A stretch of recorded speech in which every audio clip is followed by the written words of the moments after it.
What's poppin', everybody? This is Juwan Rohan with the Misguided Podcast. Today we have Brandon Mims, a longtime friend of mine.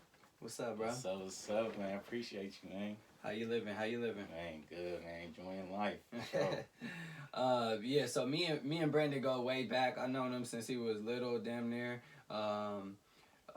His brother's Terrence Mims, shout out. Chilla. Shout out T. Yeah, that's my big brother. Me and him like best friends since like ninth grade. So got his younger brother up here. He's making moves, growing up, and I really appreciate it. I love to see a black man working hard out here. That's what we all about. So I'm gonna shed some light on that today. But today we gonna, today's gonna be a little different. We got Mike out, so it's just me up here. But we got you. You feel me? Yeah, most definitely. We got you, Mike. All right, let's get started. Let's start with music. Any new music drop? Baby for sure, man. Lil Baby. He is, man. Everybody always talking about him. He did just drop a nice song. I saw the music video. It's called The Bigger Picture. And it's like him going around on a bike during the protest. He got all his niggas with him. He cool. It's cool. I fucks with the vibe. He talking about like the bigger issues. It's cool. If I had to critique it though, he wasn't really on beat during the song. But I respect the message. Yeah. But yeah, I listened to it a couple times. So he been dropping heat. He been going crazy. He nice. And then you had mentioned someone before the podcast started. Who was it again? Tusi. He got that, man, future vibe, Lil Baby vibe. He just, man, you know what I'm saying? Chill little vibe. He be going crazy too. Yep. Okay, his name is spelled Toosii. And I listened to his most popular song on Spotify, Truth Be Told. He cool. Definitely go check him out. He do got that like Lil Baby type of, that new school type of vibe. Like singing and stuff like that. Yeah.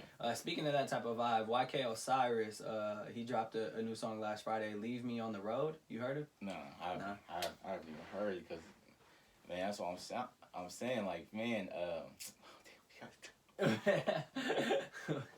all good. You just been busy. Yeah. It's busy to catch up. Busy, man. Just busy to catch up, man. That's the only thing. Yeah, that's a good thing, though, is every Friday new stuff is dropping. And it's also the bad thing, because then it's hard. If every Friday new music's dropping, you want to stay up with the latest music. So it's hard if you missed, 2 Fridays ago. Yeah, exactly. It's just hard to keep up. Especially in this day and age where people are just dropping music left and right. You feel me? Right. So, like me, man, new music every Friday for a whole year, 2020, every baby. Friday, Juwan Rohan. Support. Yes, sir. I was listening to Buddy. For those who don't know, Buddy's a cool, like, rapper. He dropped the album, I think, like a year and a half ago. It's pretty big, pretty dope. But he dropped a song called Black 2. He's lyrical. He plays with the melodies a lot, singing and stuff. He's Nipsey. He was on Nipsey's Status Symbol. If you heard those songs, Status Symbol 3 on his latest album. He dope, man. He really dope dude from what's his name again? Buddy.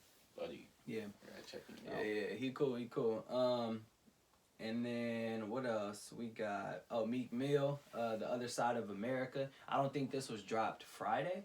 I want to say it was dropped like a week ago. Oh, okay. But it's pretty dope. It's a strong message. You know how Meek be. He talking shit. Always. He hate the courts. He hate the fucking police. He gonna talk about that.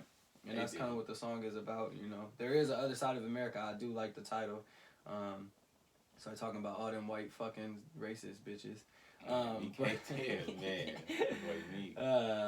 Yeah, man, there wasn't a lot of music that dropped, just a couple of singles here and there, no albums that I saw. Maybe I missed something. If we missed something, let us know at the Misguided Podcast on all socials, and we'll talk about it on the next one. Let's get to Netflix, though. You mentioned a movie before the podcast started. What was that movie? It was something like in Oakland, right? Yeah. Only Day and Night, something like that on Netflix. I'm about Oakland, the Bay Area, which, you know what I'm saying, we all from. And then the thing about it, man, that's what I'm saying. I give it 5 stars for real, because it just off the bat. Man, 5 stars, man. I've seen it about, you know what I'm saying, 3-4 times already. Man, one of my favorite movies. Man. It's called All Day and Night. Oh, yeah. And it's Oakland based. I think it was about what was the like synopsis about? Tell them about I'm a rapper dude, and he just pretty much, man, I got caught up in the street life. And I don't want to ruin it for y'all, but, man, it's a great movie. Y'all just got to go check it out, man. You got caught up in the street life, you know what I'm saying? Got caught up in some things. And then, you know what I'm saying, it all goes downhill from there. For sure. All right, well, I'm going to definitely check that out tonight. Got to. And then last night, me and my lady watched 365 D&I, which is supposedly like like a 50 Shades of Grey type of movie. Okay. A lot of sex scenes, a lot of stuff like that. If you're into that, watch it. But I think it was a little better than 50 Shades of Grey. 50 Shades of Grey kind of just disappointed me because I heard the book was so well. I didn't read that shit. That's girl shit. But I think it was a little bit better. But I'd have to ask my girl how she felt about it. Yeah, 50 Shades of Grey, when I seen the movie, I'm like, man, this movie is intense. Yeah. For real. Yeah. For sure. And then I've been stuck on this Netflix show called Dynasty. It's like 2 billionaire families and just all day drama, man. Man, people with money got a lot of drama. No, for real. Like, they really, it's damn near like a white soap opera. Like, they really expose all, like, the shit that happens when you have money and, like, the problems. And it's interesting because it's like, damn, like, you know, Big was right. The more money, the more problems. No, like, that's just not a joke. And it's good, though. It's good, man. Just, it shows you, like, loyalty of family, too. Mm-hmm. And so I like it. It's hella cheesy. I'm into it. Fuck it. Yeah. I'm almost done. And after, I'm gonna be back on my thug shit. Got to. So yeah. That's Dynasty. Pretty good show. 13 Reasons Why dropped Friday. No, like, was it Friday? No, it was before Friday. It was like fucking damn near last Friday or Wednesday. I want to say it was last week. Yeah, it was somewhere. It was early in the week or something. Man, but 13 Reasons season 4. Where you at on it? I'm on season 3, episode 2. So you behind, bro. I'm behind, bro. Step your shit up, man. 13 Reasons Why, man. That shit good. I love how, like, it's a literally kid show. Yeah. I was like kid teen drama, yeah. But you know, I want to say it takes part in Rodeo, actually. Yeah, everything is done in Rodeo, because I seen them. Not in Rodeo, but it's done. Some of it's in. I was in it. Oh, okay. I was in it on season 1. It's in Rodeo a little bit. It's all over the Bay Area, but it's more in like the San Rafael area. Oh, okay. It's more like they do it in Vallejo. They They had a lot of scenes in Vallejo. And then they do it in a warehouse. So they do it in like a warehouse that's I forgot the city, but. It's in the Bay, but they rented a warehouse and like made the school is in the warehouse. It's not an actual school. That's crazy. But yeah, all this shit is in the Bay. It's pretty dope. That's crazy. And the actors are really cool. I met some of them, and they're all older. They're not like actual high schoolers. Yeah, like teenagers. Yeah, they're solid. Then we got Dave Chappelle show dropped. I think it's called 8 minutes and 46 seconds was the time George Floyd was pinned down by that punk ass officer, and Dave Chappelle wanted to talk about that issue. It's also the time that Dave Chappelle was born. Fun fact that he mentions that in the special. I didn't actually watch the whole special, but everyone was playing clips and shit, so I listened to clips. I felt like I watched it because it was only like 25 minutes. Oh, yeah. But I will definitely sit down and watch the whole thing and get a grasp of what he's talking about, man. Oh, yeah, what are some of your favorite Dave Chappelle shit? Like, did you watch his last one? I think it was called Sticks and Stones or something. I can't even lie. I never was like a real big fan of Dave Chappelle. Cat Williams? I'm more of like Jamie Foxx. Jamie Foxx is hilarious. Hilarious. Oh he got that like that whole he'll make everyone laugh. You know, it's not just like a fucking targeted group. Like Dave Chappelle is very targeted. No, Jamie Foxx is like a family man. Like it's just he'd be hella funny as like that drunk uncle. But that boy is crazy. Yeah, I definitely gotta watch that. Shit, that wraps it up, man. With like the music, the Netflix. What else? Well, we can talk about what's happening in the world, you know, culture and society right now. There's a lot of shit going on, man. All the protests you've been watching, you've been following on social media. I've been seeing the protests. I've been seeing all these beatings that's still going on. Yeah. So I'm like, man, these cops are still beating us up. These cops are still stopping us. Matter of fact, I'm seeing more cops now than ever. That's what I was saying that too, but it's also like we're just seeing it now maybe more because you know people got their phones out now. Yeah. So for sure. I mean it's always been happening, but it do just seem like they doing it more now for some reason. And it's not just because we're seeing more videos, but it just seemed like they looking at the camera and like, fuck you and your camera, I'ma still beat this motherfucker. Real. Like, that's what it seemed like. It seemed like they being more aggressive and shit, man. I'm seeing them beat up white people now, which is like, I mean, shit. Now I'm seeing crazy stuff on social media. I'm like, this is crazy. Like, 2020 really been like crazy ass year, bro. It's going in the history books. Could you imagine learning about this in school, man? They said, boy, 2020, like, you feel me, cars is gonna fly and all that. Yeah. For real, bro. They say, oh, this is gonna happen. I ain't starting with COVID and just it's over after that. It's been a rough 2020. We almost through it though. In June, 6 months, 6 more months, halfway 6 through. more long months. It felt like we were in March for literally like 3 months. Oh yeah, when all the shelter in place, that shit felt so long. Like it didn't feel like we were moving anywhere. But I'm glad we're back in June. A lot of shit is opening up. Yeah. And a lot of shit is about to close right back down. Because if you haven't noticed, all the numbers jumped right back up, just like they said they would.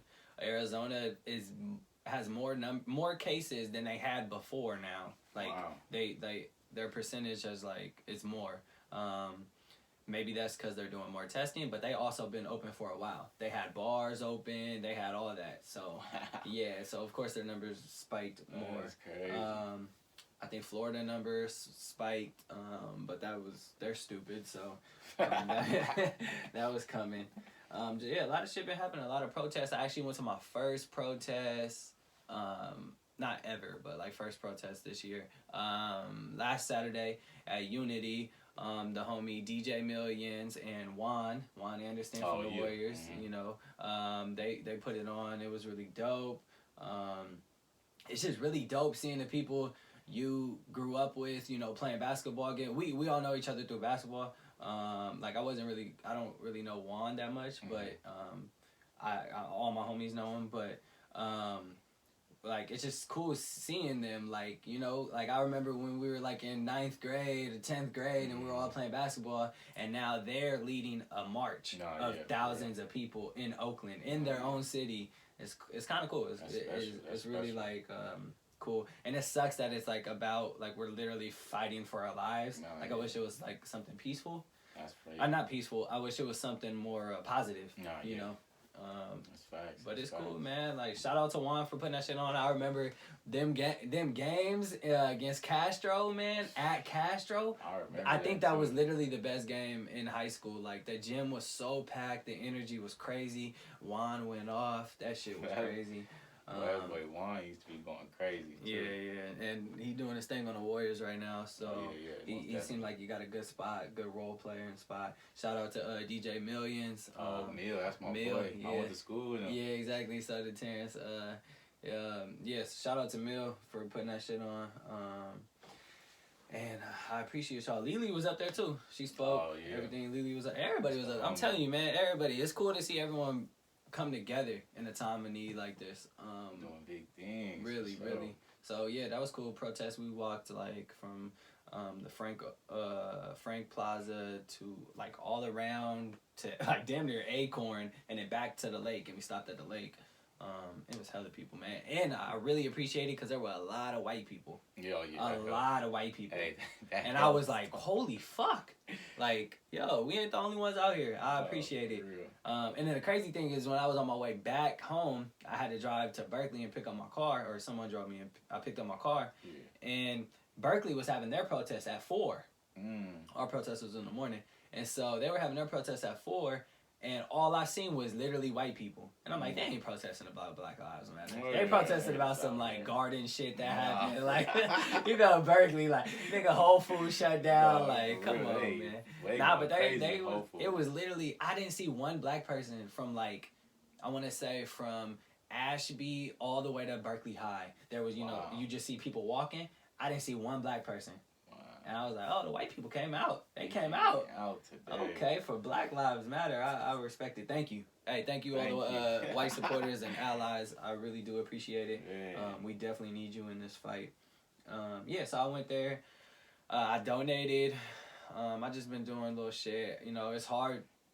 I sometimes I feel bad. Like yesterday they had the Vallejo protest, and I just felt bad that my friends wanted me to go, and I just got so much to do. Like during the week, it's heavy, you know, with all the businesses I got, and then just trying to keep up with the kid. Like it's just hard. So like if I'm not out there protesting, I'm gonna try and do something else, you know, because protesting ain't the only thing that will get us through. Most definitely. Yeah, it's just like the front lines and the back lines. You got the back ends, you know what I mean. So that's facts. Yeah, I'm trying to do some like clothing giveaways and stuff. You feel me? Like most definitely. All proceeds and stuff will go to like bailing people out. Yeah. Who've been protesting and getting fucked up by the police, and shit like that. So, I mean, what they getting messed over for? Just for like what, vandalizing? The police just really taking their anger out, bro. Like you see the videos, that's like crazy. Police shooting these rubber bullets that are supposed to be shot at the floor and then bounce up. They shooting them right at the head, like headshots. Like this ain't no Call of Duty, like for real, man. For real, this is crazy. They're taking them out, man, one by one, and it's not just the black people, it's the white people. It's anyone protesting. But I am only if I am doing clothing shit and all proceeds, I am bailing out only black people. I'm sorry, but I'm bailing out only black people. But yeah. Shit, like 2 days ago, we could talk about this. 2 days ago, Rayshard Brooks, in Atlanta, was found sleeping in his car. I guess a lot of people were getting calls that he was in the Wendy's drive-through line, and his car wasn't moving, and so people had to like go around him to get in line and stuff, and a lot of people just called the police, and they showed up, and I guess they woke him up, scared him. I don't know. They started wrestling on the floor is what the video showed. Rayshard, took one of the officers' tasers and just ran. Didn't try and tase him, anything. Didn't turn around and try and shoot or whatever. Just ran, right?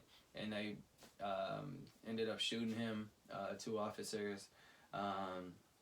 And he got rushed to the hospital. He was in critical condition and died at the hospital. Wow. So that happened in Atlanta, I think like 2 days ago, in a Wendy's parking lot in front of there. Like you can see the cars in the line and shit. It's kind of crazy.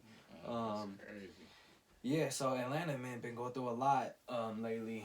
That's kind of the same thing that happened to bro in Vallejo. Remember they had that story? Yeah, literally, yeah. That's like the same thing. So that happened. That happened maybe a year ago. Bro was like 19 years old in his car. His name was like Willie McCoy, like 19 or something like that. Sleeping in his car, not doing anything. Had a pistol on his lap and woke up because the cops were banging at the window. Obviously, he was scared. Could have been some homeless dude. Could have been someone trying to rob him. I don't think he pulled the gun on the officers. I think he just was scared. Yeah, his he was first scared. reaction. And then the officer boop boop boop, and that's just sad, man. That's crazy. But yeah, anyways, back to Rayshard, because I don't want to let his name go as well. Yeah, or Willie McCoy, but Rayshard Brooks, they have been like doing stuff. The first officer, I guess the main one the one who did the shooting, has been fired, terminated immediately. That's good. The Atlanta chief officer stepped down this morning, so she put in her resignation. she was a white lady. She was really from what the news was making it seem like, she was really about Black lives and, you know, making a change. Yeah. And I guess that she's not seeing any change, so she stepped down after, I think, 3.5 years or whatever. And what I really respect about Atlanta is the mayor. You know the mayor? And have you seen any videos of her? No, I haven't seen any. Her name is like Keisha Lance Bottoms or something. She's literally, imagine like the black mom who like is always preaching like some wisdom. You feel me? Like she's that. You know, she's like very strong black woman, and I appreciate everything she's doing out there. But that's what we need. Yeah, man, that second officer, I think they're still investigating. Or he was put on office duty or whatever, which is whack. They should have fired his ass too. They're trying to put I think down. Officers should hold each other accountable. You feel me? Like if we most go out and party at a club and you do some dumb shit, I gotta hold you accountable, right? Definitely. I'm not just gonna like, oh no, it wasn't me. Like no, like I gotta hold you accountable. You gotta hold me accountable if I'm out being drunk trying to fight everyone. You feel me? Like I think it should just, we gotta hold each other accountable, man. But yeah, most definitely. That's facts, man. Anything you want to share on like, you know, your thoughts on like the protests or what's happening in the world? Any positive things you want to shed light on, or? Pretty much, I feel like this is just a history, repeating itself pretty much. Just because all the stuff that's going on, and I feel like this happened when our parents was like young and our age. But I don't think they really had, you know what I'm saying, phones like we have to really like show them all that. So I just feel like, man, this is crazy. And I feel like this is going to keep happening until, you know what I'm saying, we do something about it. Yeah. And also I feel like I seen something about Steven Jackson actually was saying, he posted on Instagram, and he was saying like, oh, with them bringing back, you know what I'm saying, everything with, you know what I'm saying, basketball and NBA and all that's like blocking everything that's going on. And I was kind of like, man, that's true, because, you know what I'm saying, basketball come back. Basketball ain't been here since what? Since February, March? Yeah, it's been out for a while. So them bringing back basketball, that's blocking out everything that's going on, because everybody worrying about what's going on in playoffs and everything. So I kind of agreed on that one. I just seen that this morning. I'm like, man, I had to shed light on that, because Steven Jack, because that was actually his friend too. So he like, so you feel me? He like, man, y'all bringing back all this NBA, and that's just, you know what I'm saying, blocking everything that's going on. And everybody be just distracted. Ain't nobody gonna want to go to protests because they want to watch these whack ass games that's about to happen.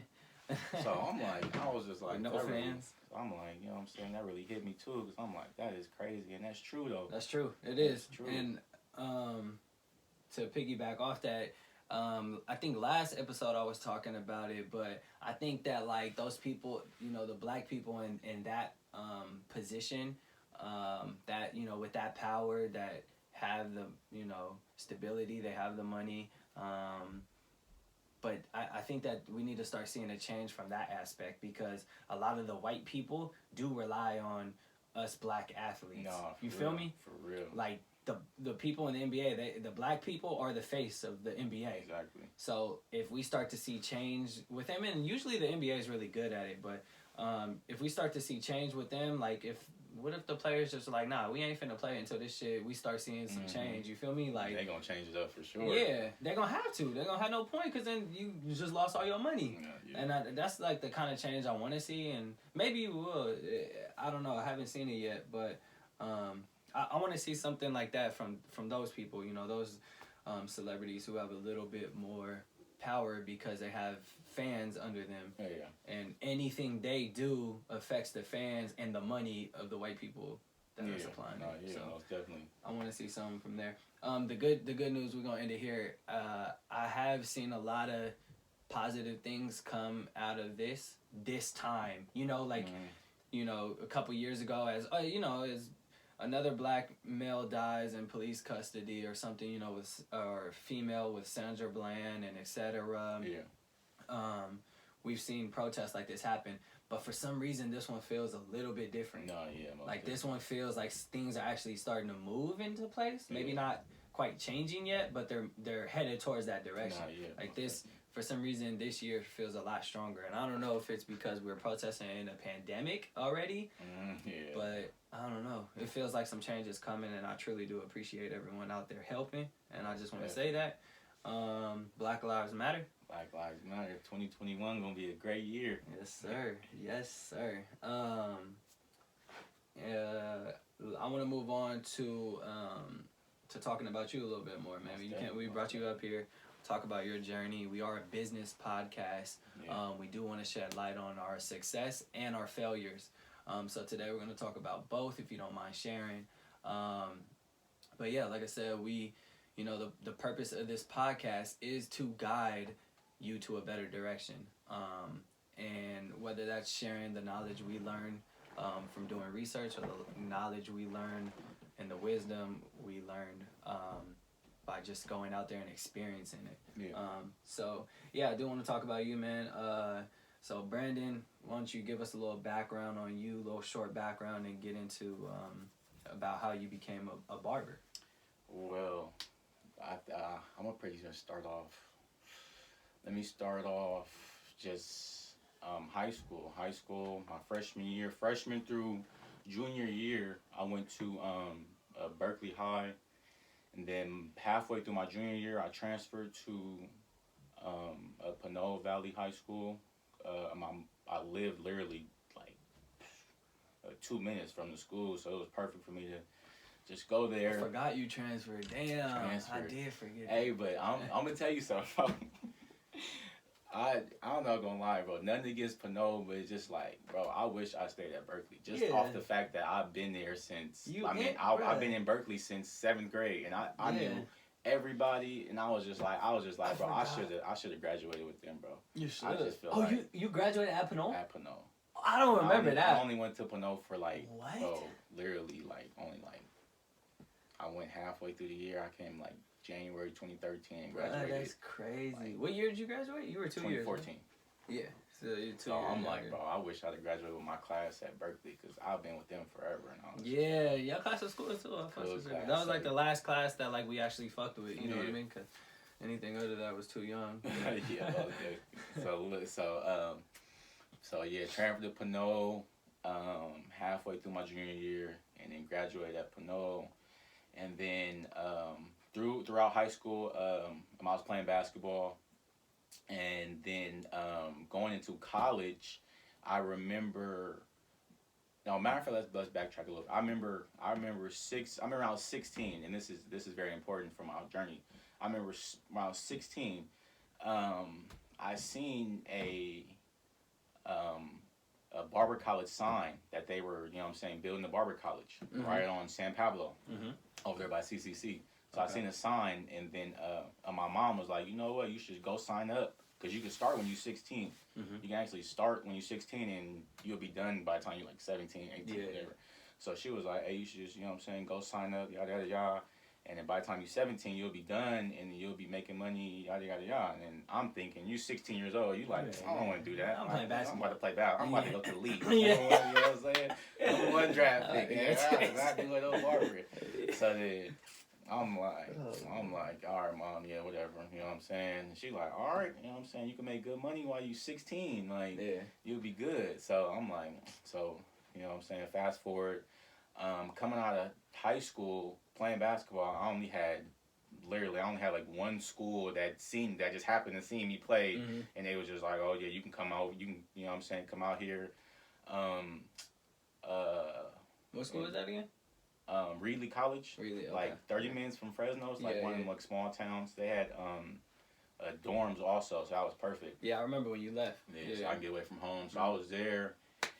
And there, man, that's when I transformed from, you know what I'm saying, boy to man. Like, man, I just, you know what I'm saying, grew up a lot out there. To wake you up at 6 a.m. for them track meets. I used to always tell you about that. All that, man. There, it was just like, man, it was crazy over there, man. And then pretty much from there, playing basketball, I was there for about, I want to say 3-4 years. I spent a little extra time at a JC, just, you know what I'm saying, do the school and just getting everything done. And then, long story short, basketball just came to an end for me. And then that was actually the hardest part of the journey. Transition. It's realizing that basketball came to an end. I feel it. When basketball comes to an end, it's just like I literally did not have a plan B. Because school, it was just like, really wasn't me. But and that's where we want to like guide people, is because, you know, and I gotta watch myself too, because I am gonna train Kai like, we to the league, you feel me? But like, we do have to have another plan, a plan B. We have to have a plan C, and as fathers, we have to, you know, show our kids that, you feel me? Like, we have to, you know, be the leaders and let them know, hey, like, I put all my, I relied on basketball so much that I didn't really have a plan B after. Yeah, exactly. And look, I'm behind. I'm 3 years behind everyone else, and that's what it feels like. And we kind of gotta, you know, just. It's crazy thinking, you know, we're not thinking for ourselves anymore. We're thinking for other people, and I think that's important to point out, is we do have to show that there's other things you can do besides make it to the league. Because what happens if you get hurt? Yeah, you ain't making it to the league. They ain't gonna sign you with a torn meniscus. Come on, man. It's like over. It's over after that. So we do have to start showing that there's other things you can do, and the barber school. Your mom was onto something great, because barber, everyone needs haircut. Definitely. When's it like? The last time barbers were kind of out of a job was just now. Yeah. You feel me? Yeah, exactly. Like, and before that, when were they out of a job? Never. Right? Yeah, so, like, you literally are going through it all right now, because you're in a pandemic. You're in a job that wasn't necessarily as essential. Now we're getting back to it. People are getting haircuts. Barbershops are open. And now you're making money. You had a 3-month hiatus. But if you were prepared before with all the stuff we're teaching here, then that 3 months would have just been like a little break for you. You feel me? Like if you would have had the cushion, the cash flow, to you know, save and everything. Yeah. That stuff we get into, but it's just like it's cool seeing you go through it. You know. Exactly. So back to the story though, bro. So where was I at? You got into you were realizing that in college. Basketball was over. So like about, I want to say 3 years into me being over there. I'm in Fresno. I just pretty much found out basketball wasn't gonna be for me. You know what I'm saying? Talked to the coach, and I was just like, wasn't really cutting it for me. And then and after that, then you know what I'm saying, life hit. After that, life just hits you, and you just really do. You just like, man, you know what I'm saying? Bills start to pile up. Bills coming up, you know what I'm saying? You want this, you want that. You got birthdays. All that. Facts. Not as facts. So then how would you make that transition from basketball? I think you came back home for a little bit, right? If I remember. And then you went right into barber school, right? At that place. So came back home, I want to say 2016, December 2016, came back home, and then January 2017, I officially started barber school, enrolled. But December 2016, while I was still in Reedley, I actually, like, you know what I'm saying, started barbering. Like, I actually, like, you know what I'm saying, went out to go buy clippers and all that and start cutting people. Didn't get the best cuts, but, you know what I'm saying? That's how it always starts, man. You know what I'm saying? We still was trying to get it, but, you know what I'm saying, all them cuts was free. I didn't charge no, I'm like, because I'm not too sure how these clippers working, so I'll just go put it to you. You gotta learn, bro. You gotta learn. So I'm like, all right, so then...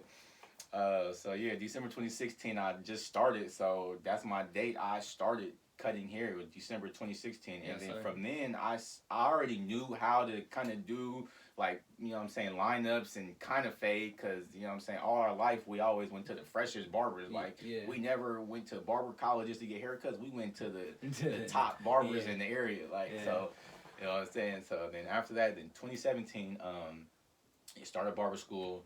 And then I was in barber school from January 2017 to January 2018. And barber school was the most funnest time I look back on. Like, it was just fun. Barber school was like the most funnest time. I met some great people. I met some great barbers. I met barbers that taught me stuff. I taught people stuff. And it's just like a little community. Yeah, it's perfect. That's cool, man. That's really cool seeing that. So that was in 2019. So now you've been doing 2017 to 2018. Okay, yeah, you're right. So you've been doing it for 2 years now, right? Yeah, I've been No, barbering started December 2016 until currently. Yeah. So and then started school Yeah. January 2017. So yeah, licensed for about 2 years for sure. That's cool. And now you at damn, I don't know the shop's name. Top Notch Barbershop. Top Notch. Yeah, and that's like he like a family friend, right? Yeah, he been around for a while. Yeah, he been around for like years. He been cutting my hair since I was 6. So yeah, I got the privilege to be in a barbershop with my barber that been cutting my hair. So it's like it's like perfect. And this is shit right down. Well, it used to be right down the street from the house where he grew up. So that's really cool, man. To see that, you know, back you know you. It's kind of like you helping people now. You helping them look fresh, and it's your people. It's in your neighborhood. So it's cool. I appreciate that. What were some struggles you seen along the way? Struggles is, I want to say, starting off. Ooh, okay.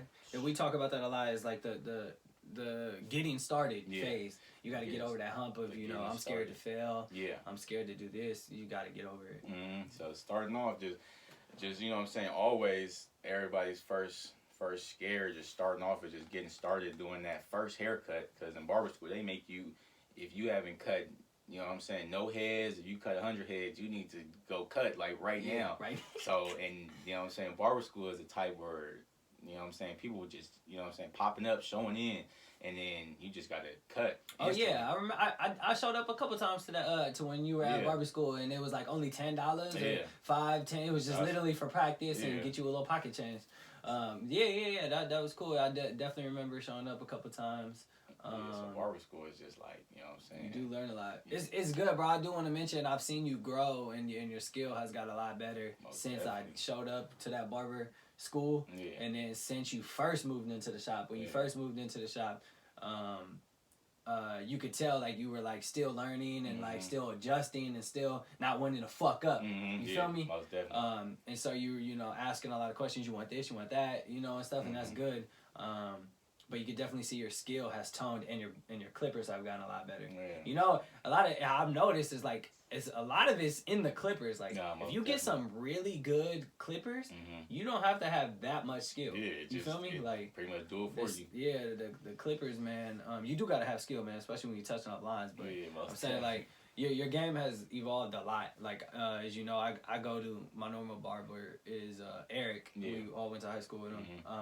And he been cutting hair since high school, so he got like probably like another 5-6 years on you, right? Sure, and his skill, you've seen it, like it's just like skills. That boy got bars, man. And he been shut down for the last 3 months, so I've been going to you. You feel me? Like we've been building that shit, and so I'm always supporting. You know, you damn near family. So it's good to see you. You know, your growth. I'm literally witnessing it, and it's cool. So what's your plan? You know, because we were just talking about Eric, his barbershop in Berkeley, and you know he was working at a barbershop before, the one on University. And now he has his own shop. So is that like is that where you're trying to head, or what's your direction with this barber? Do you know yet? It's cool if you don't know yet. You feel me? Right now I'm just really trying to focus on clientele. So me just getting that clientele right. So I like the short term right there. That's short term goal, and that will help you get to your long term goal right there. You need that for sure. Yeah, so I'm looking at just, you know what I'm saying, clientele right now, because I need the clientele to even be able to open something up, because you can always open something up but not have that clientele flowing. Yeah, so you need that clientele. That's I've noticed that with a couple barber friends who like. I've seen both ends, you know, like one didn't have that much clientele. Now the clients, your shop's not that busy. Now you got this big overhead as opposed to you just having a chair. You feel me? And then I've seen that, like, you see Eric's shop is always fucking busy as fuck. That boy got his clientele so good to where he couldn't even keep up the shit when he was at the other shop on University. And now he still can't keep up. Like, bro, shit is booked. And so, like, I want to see you get to that point and I think you will, bro. Like with the, you know, that short term. I'm glad you mentioned that short term goal first, but the clientele is very important, bro. Yeah, because pretty much right now I'm just, you know what I'm saying, searching for places. Like, I'm always just searching, just looking to see what's open, like, for lease or something. But really, I want to do something with just, like, you know what I'm saying, small. Like, I want to be, like, you know what I'm saying, small business, like a real small business, like, with just probably, like, 2 chairs, just even just 1 chair, just me in there. Because, like, I don't really want to deal with, like, 5, 6, 7, 8 chairs. I just want to have 1 chair with me. Collecting chair rent. Or just, you know what I'm saying, one other person and just... There you go. Like a small business. So that's, like, short-term. You damn near got that, though, right now. Because it's only y'all 2 at that spot. I mean, I know he owns the shit, but maybe you get in on it in the future. You feel me? Maybe, like, I'll take half the responsibility or something. Yeah, it's perfect being just right there. Because it's, you know what I'm saying, right perfect for me right there. And then... The only thing I hate about that spot is that fucking drive up that hill to that shit. Yeah, man. Y'all need to get some new paint. Whose the idea was it to put that big ass hill right there? I'm like, but my car would be scraping. I know. I'm like, I ain't driving that car up here. I'm like, what happened if my battery? Like, what if I need to get a tow down? You can't get a tow down. You can't get nothing. Your shit getting fucked. You might as well just park on the street over there. You right? Street parking for sure. For real. Yeah. At his place, Top Notch, it's like a big ass driveway hill. You gotta drive up like a steep hill just to get to the parking lot to park. And it's like hella dangerous. It's terrible, bro. You scraping. This is hilarious. Yeah. But nah, that's cool, man. That's cool. I'm glad to, you know, see everything's working out and stuff. Definitely. It's been a journey for you. What are some other things you want to mention? What are some successes you've seen throughout the thing? You know, you've got your, I don't know, it's not a diploma, it's a certificate. Or license. Yeah, license. Right, that's a success. Shit, do you remember like your best cut? I don't remember the best cut, but I remember when I started to get over that hump of being just, you know what I'm saying, beginner to start rising to like, I'm starting to see myself get better because I'm starting to see people come back and like cuts I used to struggle with, it's like, you got it. It's just like fast, like I already know what to do, but not like fast or rushed, but it's just like I know where to put it and all that. So that's cool. You kind of getting the feel for it a little bit more. So now it's starting to just be like, you know what I'm saying, muscle memory where I'm just like boom, boom, boom, boom, and they look at it and then you feel me, people telling me that I'm getting better. So that's how I'm knowing. I'm like, oh, okay, but so like I just did. Pretty much, So it's just like clients just telling me like, hey man, you getting better. And then I'm just trying to, you know what I'm saying, stay humble, still watch YouTube videos, still try to get it like that, because YouTube is like, you know what I'm saying, where I started at too, with just watching, just seeing YouTubers just do their thing, and then just keep watching and go to the shop and just do it. Yeah. I want to talk about kind of accepting criticism. That's the thing we talk about here between me and Mike, like criticism versus praise, right? And which one do you value most? I remember when you were a kid, you know, basketball criticism was always up and down for you, right? If someone told you, like, man, fuck that shit. Fuck that nigga, man. I know what I'm doing. You feel me? Like, I've seen it from you. Especially with the coaches that you hated. For real. But then I've also seen it, like, when someone, like, an older brother, like Terrence or, like, me, came to you and told you, hey, you need to do this. You've taken it very well. You feel me? But, like, when someone you didn't really respect, you're like, man, what the fuck? I'm out here. You feel me? So I've seen it. So, all right. Is it kind of like that with the barber shop stuff? You know, I know a lot of stuff from basketball we've learned transfers over into like being a man. Has those like values and criticism is all around barber game. Like from when you start to if you 20 years in, you gonna get criticized or whatever. So I just try to not even think about that. But pretty much the only criticism I really listen to is like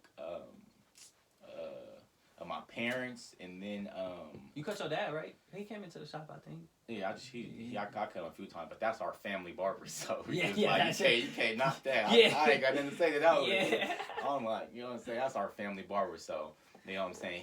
He give me so much knowledge, like he is. I was just about to say. You know what I'm saying? 20 years in to my almost four. So I'm you know what I'm saying, all ears to him because he been in 20 years, so. That's, you know what I'm saying, that criticism, I take that, you know what I'm saying, all day. All day long. So I feel it.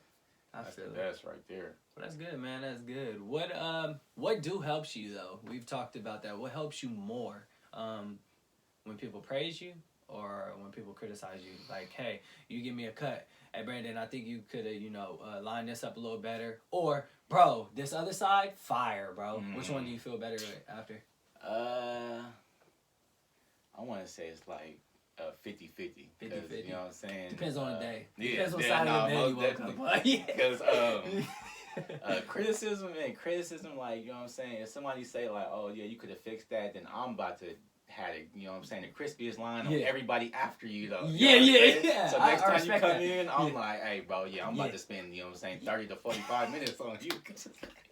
You know what I'm saying? Because you said that last time. So that shit stuck with me, nigga. So, you know what I'm saying? Criticism is like, oh, yeah. If somebody say something like, oh, yeah, bro, you could have fixed this right here. Or yeah, you know what I'm saying? Fade that a little bit more. And then, oh, yeah. Next cut, the next person after him, or, you know what I'm saying? When he come back, it's going to be good. Like, for sure. That really pushes me for sure. The criticism. That's really good. That's really good. What are some things that you hate as a barber, like when people from clients? We talked about this before. What are some things that clients, ask for, or some things you just hate to hear from a client? It could be, hey, bro, can you cut me for like 5? Oh, okay, yeah. You know what I mean? Oh my gosh. That one is the crazy, because, like, you know what I'm saying? Or, bro, hey, you messed up. I want a free haircut next time. Yeah, those be the killer, especially like you made people me bleed. Yeah, exactly. Like, come on, bro, you bleeding no matter. Yeah, because I remember when I first started barber school. Oh my, everybody thought they can get a free cut from me. I'm like, God, bro, this ain't high school, bro. I'm still trying to make this a job. I'm trying to make this my career, but I'm not gonna lie. When I first started, I had to give people like. You got to. I mean, I gotta give away free clothing before I can ask for money. Yeah, right? I gotta let them know that the shit is real and it's not just a fucking joke. Yeah, that's the only thing with that. Like, starting out, you gotta give people free cuts, $10 cuts, $5 cuts. You know what you need to start doing? No. You need to start doing like these, not necessarily, pop-ups would be nice after the little quarantine's over and stuff. Pop-ups would be nice, but you need to start doing like a day to where you just give away free cuts. No, yeah, and I bring you need but you can't just be like post on Instagram. Like, it's gotta be you gotta put up signs. You gotta be like free cuts. Once you get that line out the door, they're gonna come back, because once they realize your talent, they're gonna come back. This is like guerrilla marketing. You ever heard of that? You gotta really dig in and do like some special shit, because if you're just promoting your stuff on Instagram or trying to go through word of mouth, which word of mouth is going to take you a very long way, and it has already. Yeah. But you got to add some little flavor to it, spice it up. You feel me? I'd suggest doing like some, when kids go back to school, next semester. Sure. If you got 4.0s, free haircuts.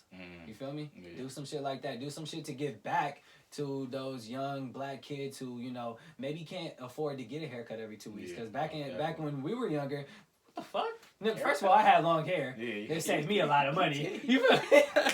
But even if I had short hair, I was no chance my mom was giving me 20. Now it's 30, 40 for every fucking 2 weeks, right? Yeah, so do something to like that the moms are gonna love.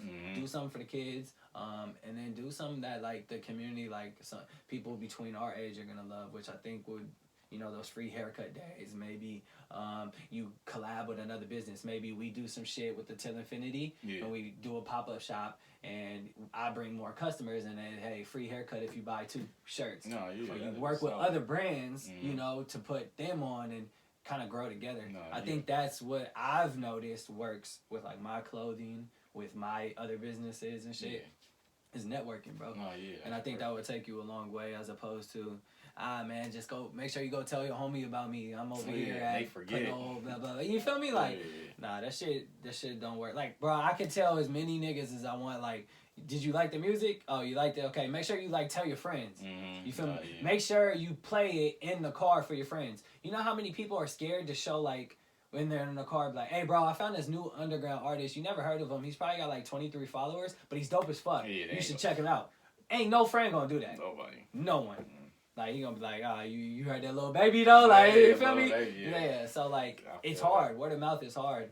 It does work, but I think you should take on some other tactics. A little word of advice. Hey, this is the Misguided Podcast. We just trying to fucking guide you. No, that's it. That's trying to shed some shit, man. I got a little bit years of experience into like the marketing aspect. So, most definitely. Yes, sir. Shit. Anything you want to wrap up on a your background story? Anything you want the listeners to know, man? Man, What keeps you going every day, man? Man, boy, my son, man, Lil Brandon. That Big is going motherfucker. to be the #1 draft pick. Yeah. I don't. No, two, because we got Kai over here, and Kai older too. Boy, they gonna be the duel. They gonna be fighting that boy's pockets. Yeah, you see how tall this motherfucker is, man. He Well, I'm telling you, he gonna be working out, but he keeps me going. I'm telling you, this fatherhood, it makes that grind like, man, these past couple weeks, like, I just been grinding, doing everything I can to just, man, get everything straightened out, make sure he's straight. And yeah, it just been, man, fatherhood been crazy. It been fun. I come home with a smile on my face every day because I have to. And then he come to work hella grumpy because he didn't sleep the next Man, night. come to work. But last week, 2 days ago, you just cut me, nigga. I just got a cut Friday, like Thursday, and he was like, "Bro, I'm not feeling it today." I was like, "Get your ass out this chair." I was like, man, you went home right after me. It was like 3 o'clock. That's what I'm saying, man. I be tired though. But, man, every time I walk in that house, I gotta have a smile on my face. Hey, it is though, like for real. I be hella tired as soon as I get home, and he like running. And you see how he like running up to you. Man, that's just a blessing. It's a blessing though to have a son first, like true. Cause man, he gonna definitely take over, and he got so much support. Yeah. So yeah, it's perfect, man. He keep me going, definitely. That's crazy, Brandon Jr. That's cool, man. How many months is he right now? He's just turned 8. So he's gonna be 8 months. So yeah, he's about 5 months behind Kai. Yeah. That mean he finna start walking. Man, he already walking. 8 months. Kai ain't talking yet. He almost there. I feel like it's finna happen like overnight because like Kai is like the walking is gonna happen overnight too. But Kai's like saying stuff, but it's not words. Yeah, like he's just going. Yeah. Like he be talking himself to sleep now. Like, but so I feel like he gonna wake up one day and be like, "Fuck you, nigga. I'm out this bitch. I'm grown." I'm gone. He gonna pack his bag. Said, where my bottle at? Man, but my son do that every morning. Well, I be thinking he be saying that too. I be like, boy, he be opening the refrigerator. I'm like, what you open the refrigerator for? Boy, I just my son now knows like kiss, give me a kiss. Oh yeah, mine's too. Yeah, and he run to you like mouth wide open. You don't got like, bro, close your mouth. He be running. My boy, they gonna be so special when they grow up. Yeah, man, they gonna be cool. And it's cool they hella close in age, so they do have like a practice buddy. Yeah, that'd be cool. And do some training lessons and shit. I can't wait, boy. I can't. Like, there's this school down the hill called St. Patrick's, St. Vincent, right? It's in Benicia, and they're a private school, and they're really, really good. Oh, yeah. Like, really, I didn't know they were that good, but last 5 years, I mean, probably more, but they've been really, really solid. And now I'm kind of like thinking, like, damn, do I do the private school route? Like, now you gotta think about that shit, right? Yeah, I'm thinking some least. But I've always thought, like, I don't know. I've always wanted my kid to go to public school because I want them. The Berkeley High was a really good experience. It was very diverse, and there's a lot of different opportunities. As you know, like Berkeley High has 6 different small schools. Mm-hmm. So there's 6 fucking different schools that you can focus your study on in that school, and I think that was really cool. And like, I don't want my kid to go to private school and be so sheltered from what's happening in the world, especially now, like all the black protesting, all the, black empowerment. If he goes to a private school, I don't want him to be sheltered from that. I don't want him to think he's fucking empowered because we live in the suburbs and now he's at a private school. You finna go to public school and you finna work your way up. That's the same thing my mom did with me. She put me you know what I'm saying? We was going to, like, right when I started school, we was going, private school, and then she took me right to private school and put me in public school system, and I mean, totally different ball game from private school. Totally different ball game. It is. It's cool, man. You experience a lot.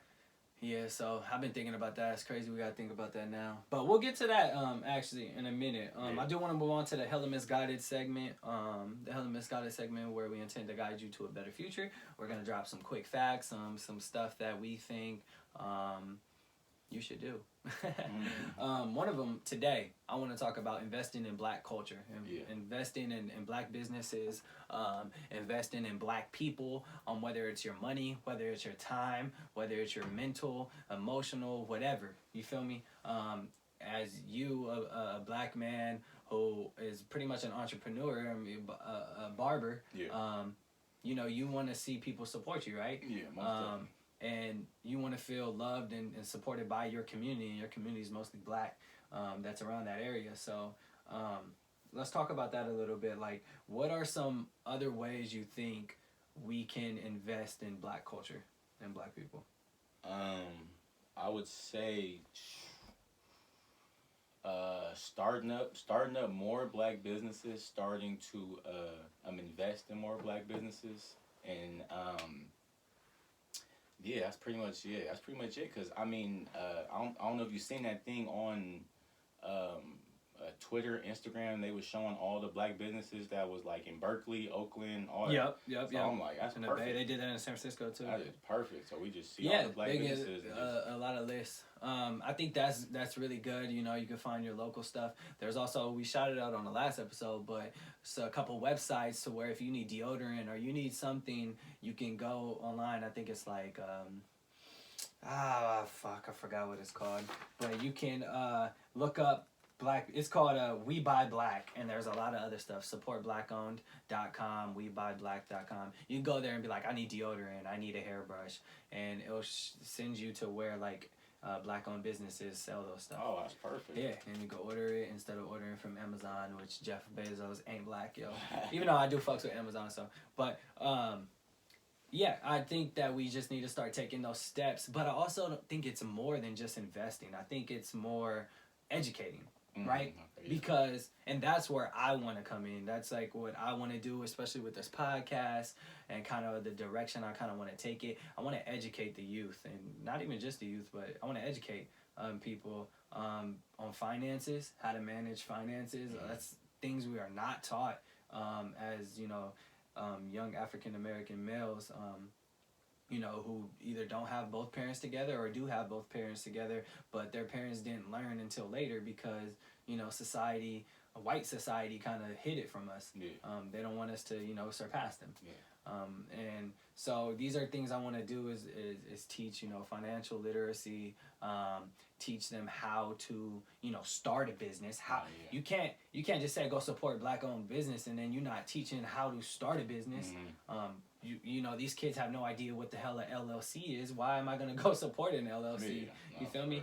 They have no idea how to manage taxes or get the best from taxes. Mm-hmm. They don't know real estate is like the number one asset to keep generational wealth, and you know, real estate is like you get the most from taxes when you're in real estate. Yeah. Like that's the biggest tax break. So I want to teach these things, and that's kind of like where I want to head into investing in black culture, and definitely obviously invest money, but I want to invest like my mistakes and my education into them. No, that's facts. I didn't even know about, honestly, I didn't know about taxes until 3-4 years ago. That's what I'm saying, bro. Like, it's just thrown on you. Yeah. Hey, all this is just thrown on you, and it's really hard, like, on the mental. You feel me? Like, a lot. You were going through a lot in that time where you were transitioning from falling out of love with basketball into, damn, I gotta find something to get money now. Yeah. You feel me? And then, oh, wait, I got taxes, dude? No one taught me that shit. And mom's is like, I'm too busy. Like, you gotta figure it out. You 20 now. You should have, you know. And I get it. It's like, but I do wanna start like teaching and start showing up at colleges and stuff, and you know, just giving some advice to kind of what I've learned. And it's crazy because I haven't even been through fucking half of, you know, what a 40-year-old's been through. But I do know, I do a lot of research. And I do know a lot. Like I'm 26, goddamn, 26. But I do have like the mind of a fucking 40-year-old. You feel me? Yeah, like, for real. Just with like all the research and shit I've done.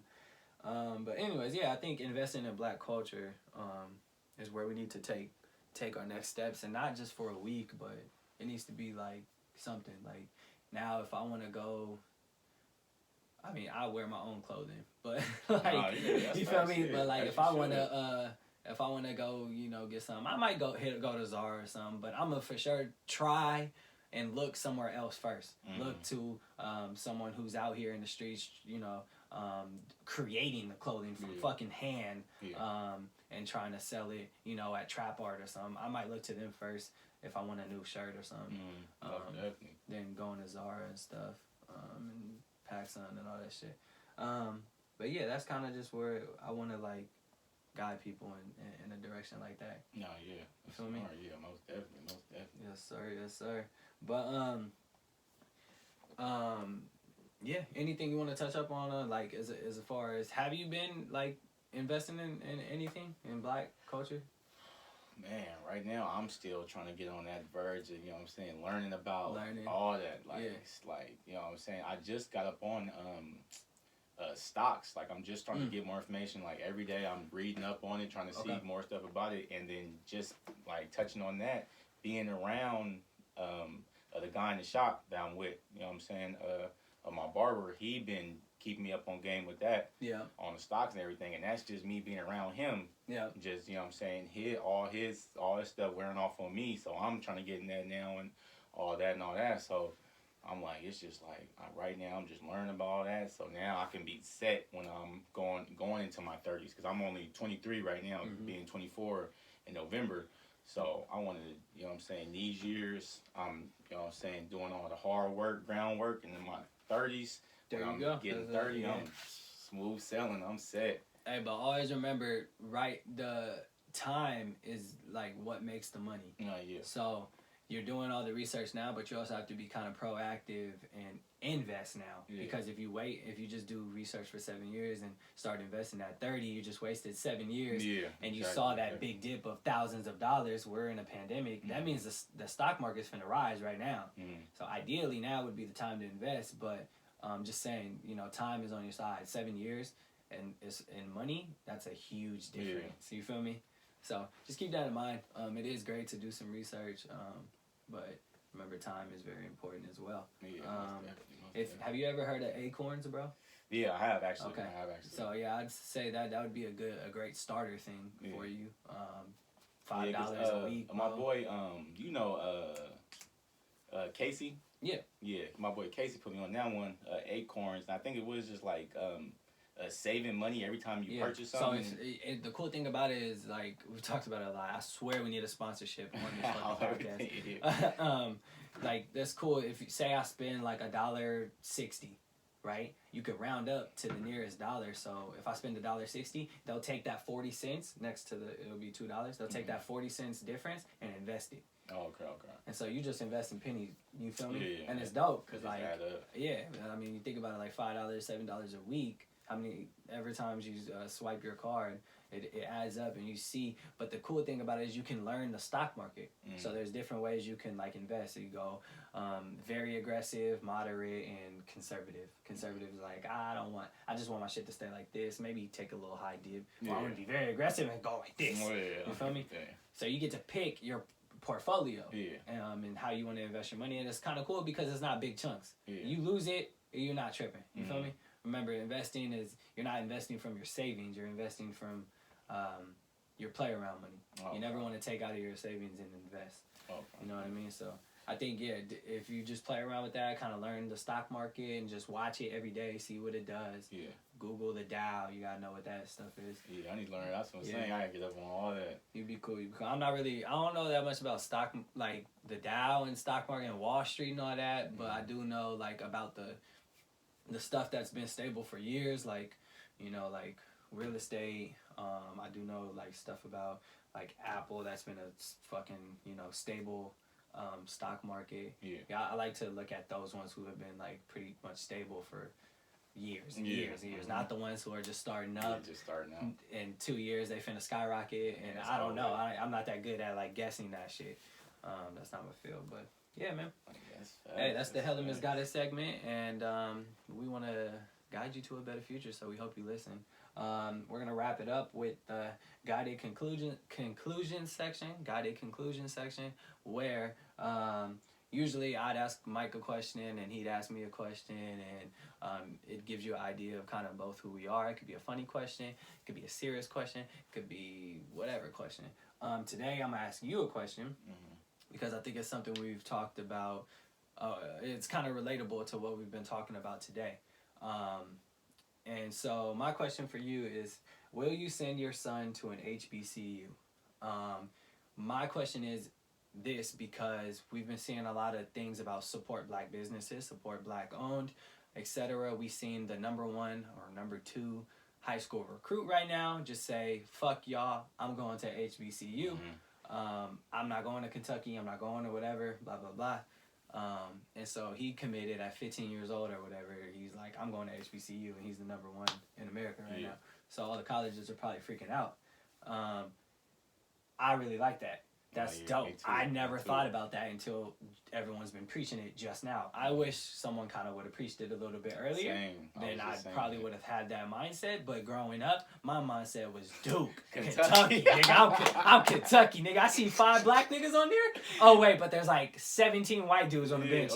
5 black? Oh, hell, I'm Kentucky, nigga. They support black people. Nah, they don't really support. They only support you because you make money. And you ain't even getting that money from Kentucky. So, I don't know. I just was like, we grew up on that, but like, you know, Kentucky was in that shit for the fucking championship every fucking year. But I wish someone would have preached that to me. I really didn't even know about HBCUs, what they had to offer until fucking recently, bro. And I've been out of college for a while now, so it's like, I wish I would have learned that. I went to an all-white college, so I did the opposite. You feel me? I don't regret it or anything. Nah, not at all, because it definitely opened my eyes, and I have different perspective on the world. But now I'm thinking about it, and it's like, well, anyways, I'll let you answer the question, and then I'll answer the question. That goes back to my mom. I remember my mom, the same thing. I don't know if she a guru or she a genie, whatever she. Yeah. Like, bro, I remember her telling me, right, I think it was my junior year, senior year, she was like, hey, you might want to look at these schools, these HBCUs, like, just check Casey them out. went to one, right? Casey went to one. And Cameron. Best decision ever. I talked to him on a day. And he got that shit free, cause bruh, we ain't even go there, bro. He was the last class to get that shit free. If the black billionaire invested in the Mary State, and was like the class of, I don't know what Casey was. He was 2018. I don't want to get it wrong. 2018, whatever. Class of 2018 is all free on me. Right, and Casey was class of 2018. I'm like, boy, you don't have no debt. No debt. And HBCU, he got a good education. He was like, you could tell he was coming home hella happy. Like, he came over to the baby shower when we had it here. He was just hella happy and was like, it was going hella well. But anyways, I asked you the question like 5 minutes ago. Will you send your son to an HBCU? Man. Or not even will you? It's like, is that gonna be a top priority now? Most definitely. Now it's up there. Because once he hit that college, especially if he good. What if he is nasty? Like, we gotta give them like our good players. Then they could make it to then they could be highlighted. Then they get more sponsorships, and then they're in the news, and the white people gonna hate that shit. They're gonna hate that shit. But yeah, most definitely. That's what I'm saying. Once he get to college, whatever he's doing, if he's the top player, if he just want to do school, and that's the option. I'm gonna talk to him about it to see what he want to do. But pretty much college gonna be on him, whatever he want to do. But I'm if he even want to go, I'm gonna just put it in his head that you know what I'm saying, it's a great idea to do that, just to change it. Because even if he's a top player or whatever he wanted to be, then that could, you know what I'm saying, he could lead, you know what I'm saying, younger people to be like, oh, I'm gonna do what he did, just like the dude right now, the 15-year-old or whatever. That's perfect, man. That's a good idea. It's a good question, because like now I've been thinking about it a lot more. Like, I would just imagine you have the power, you the number 1 player in the country, and now you like, fuck you Kentucky, fuck you Duke. You feel me? Like, I'm out. I'm going to fucking Hampton. Yeah, that's what? Facts, bro. That's fire, bro. You got all the eyes on Hampton, right? Now you scoring 40-something a game. That's perfect. You playing Harvard, nigga. Scrape them by 50. You scraped them, nigga. You in the news. You making So, because I was like, Zakai, bro, you going to HBCU. Even though you light skinned as fuck and you got blue eyes, nigga, we finna get you there, nigga. Nah. I'm like, man, but my son, you know what I'm saying, he mixed, you know what I'm saying, black and Mexican, so we're gonna see what he want to do. But most definitely, he is going to play basketball. Bro, you got a black and Mexican son. That's hella funny. I promise you. He finna be nasty. Bro, I'm telling you, bro. I ain't gonna lie. It's like perfect for him too, cause he, you know what I'm saying, both sides when he go. when he go over there with the, you know what I'm saying, Mexican side, it's perfect. He just fall he in. eating good. Yeah. So he eating good. He gonna have that weight on him. He is perfect. Hey, he fall right in, and when he come over here to the black side, it's still perfect. He jumping over niggas. Yeah, so I was gonna say he fit in perfectly with both sides. That's cool. That's cool. Yeah, he a big blessing right there. Well, that's good, man. Oh shit.